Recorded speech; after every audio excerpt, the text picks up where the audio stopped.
කන්දයි. තවපැත්තකින් ගත්තාම අද අපි මේ රූප බලන ක්‍රමේ වැරද්ද. ඒ කියන්නේ වැරද්ද නෙමෙයි. අද අපි මේ අපිට ලෝකේ හම්බ වෙන විදිහේ නිසායි උපාදාන වෙන්න පුළුවන්. ඔකට කියනවා උපාදානයට හිත ස්කන්ධ පරිහරණය කරන ඉඳයි උපාදාන වෙන්නේ. උපාදාන වෙන්නේ උපාදාන වෙන්න පුළුවන් විදිහේ ස්කන්ධ පරිහරණය කරන සයකට කියන පංච උපාදානස්කන්ධ කියලා. පංච උපාදානස්කන්ධ කියලා කියන්නේ උපාදානස්කන්ධ කියන්නේ උපාදානයට හිත ස්කන්ධය කියන අදහස. හරි.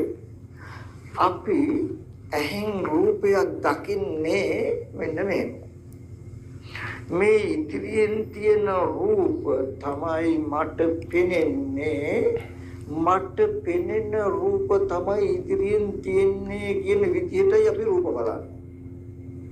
අන්න ওই විදිහට රූප බලන එකට කියනවා ওই විදිහට පෙනෙන එකට කියනවා රූප උපාදාන ස්කන්ධය කියලා.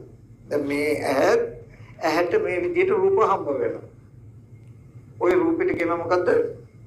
රූප උපාදාන ස්කන්ධය. ඒ රූප විදින එකට කියනවා වේදනා උපාදාන ස්කන්ධය කියලා. ඒ රූප වල හැඩසටහන් හඳුනන එකට කියනවා සංඥා උපාදාන ස්කන්ධය කියලා. ඒ රූප වලට හිතනවා කෝපය, පීඩිසි, මනුෂ්‍ය කියලා.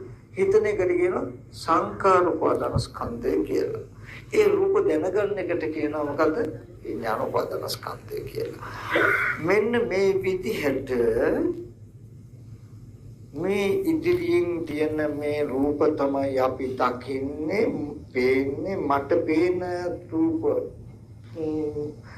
තියෙනවා. මට මේම තියෙන රූප තමයි පේන්නේ, පේන රූප තමයි තියෙන්නේ කියලා අපි මේ බලනවා.